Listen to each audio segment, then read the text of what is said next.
Hey guys, it's Jamie from Footsore Miniatures here, and I would like to welcome you to episode 7 in our Footsore Friday series, where we look at quick and easy ways to get your miniatures onto the gaming table.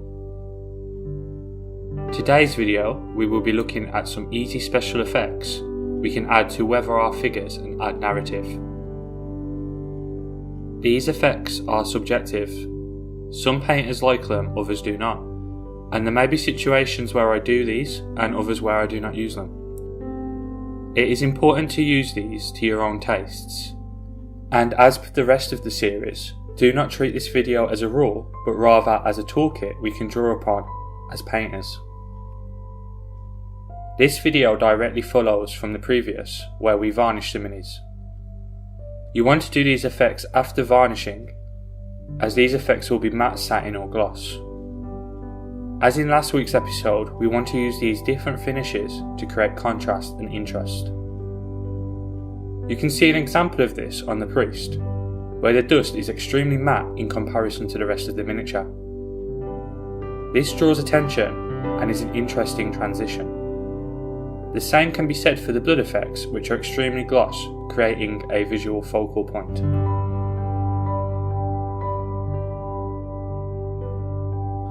The first thing we will look at is dry pigments. Dry pigments are messy, so be careful of getting these onto your painted miniatures and clothes. I use a toothpick to get them onto my palette, and my preferred brand is Ammo by Mig Jimenez or Broken Toad, due to the vibrancy, amount of choice and fineness of the pigment.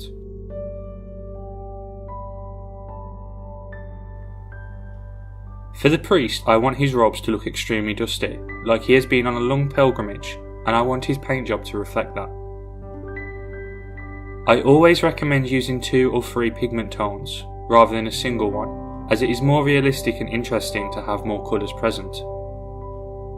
In this case, I use Middle East dust, North Africa dust and light dust on the priest.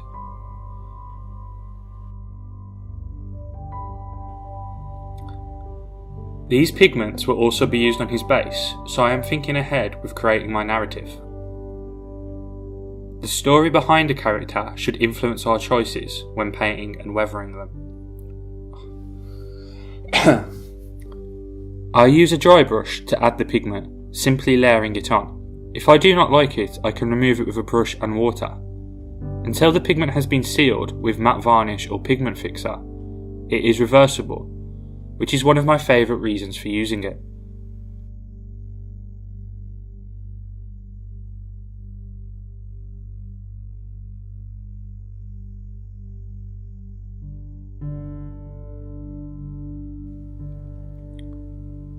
Therefore, there is no need to be scared when experimenting with this product, especially as we have also varnished our model underneath, protecting the paintwork.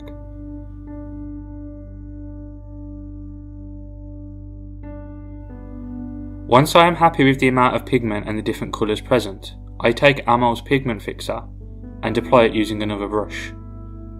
Once this is dried, the pigment will be secured to the miniature. The colour will slightly change, but less so than if we had used the varnish. When we apply this, we will think that the pigment has washed off or disappeared. We can always add more layers if we are unhappy with the amount of pigment. It is a lot harder to take away sealed layers.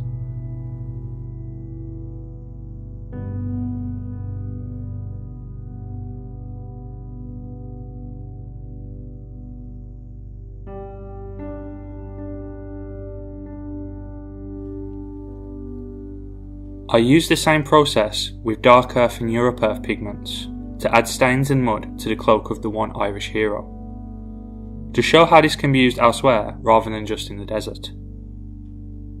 When working with pigments, I recommend using cheap old brushes, as both the fixer and the pigment can damage brushes easily, and this is doubly the case when using them both together.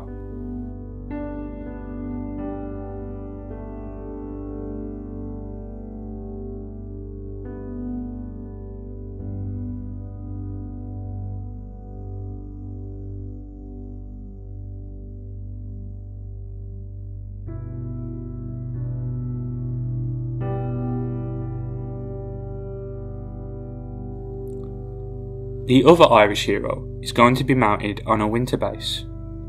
As winter is wet and muddy, I do not want to use a matte pigment. Instead, I use damp earth and wet ground splash effect enamels from Ammo by Mig Jimenez. As I use Tester's dual coat to varnish the miniature, I do not need to fear white spirit based products removing my paint. It is a lacquer based varnish. If I apply too much, I can use white spirit to remove the enamel effects, without fear of it lifting the paintwork. This can also be the case with an acrylic varnish, but sometimes if the varnish is not fully hardened, the white spirit can cause it to lift. These splashes contain pigment but also a satin varnish, so it will look like wet mud splatter rather than dry dust. I simply apply it around the edges of the linen robe, which as a matte light surface will contrast nicely with the satin dark muds.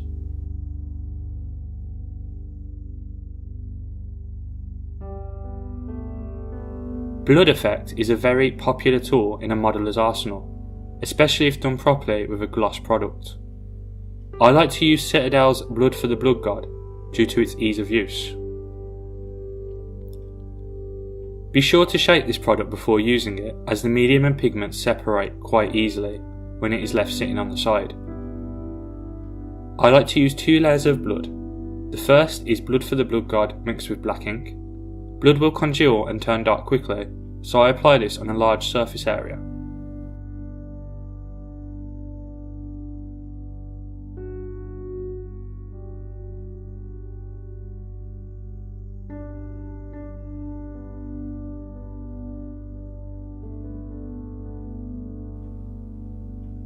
I then use pure Blood for the Blood God and put it on roughly 2/3 of that area. This acts to highlight, and using a couple of tones makes it more realistic. Of course, I could use more different mixes and use several layers of painting for display rather than for gaming. On the winter Irish hero, I also apply some to the bottom of his robe to simulate falling blood from the axe head and the head in his hand. I will also use some blood in next week's video on the snow to create interest and narrative.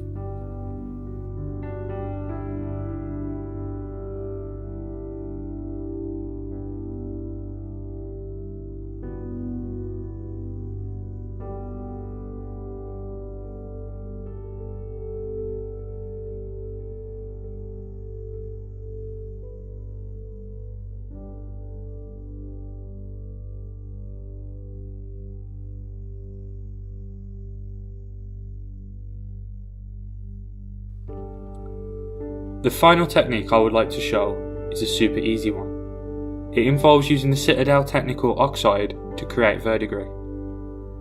I decided to use this on the cloaked Irish hero, as I feel the green matte will look good next to both the red cloak and the shining metallic. It works simply like a wash, so I apply it to the areas I want to be verdigrised. If you apply too much, simply reapply metallic until you are happy with your results. So guys, this video has hopefully inspired you to try some easy techniques to add narrative and weathering to your figures. Next week's video will look at winter basing, and I do hope you will join me. All comments and feedback are greatly appreciated, and please remember to like and subscribe. I will see you next time.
hear ye.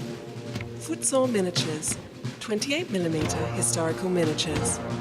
Footsore takes pride in the highest quality metal models, available in the UK, US and worldwide. Footsore believes in delivering high quality products. Find out more at footsoreminiatures.co.uk.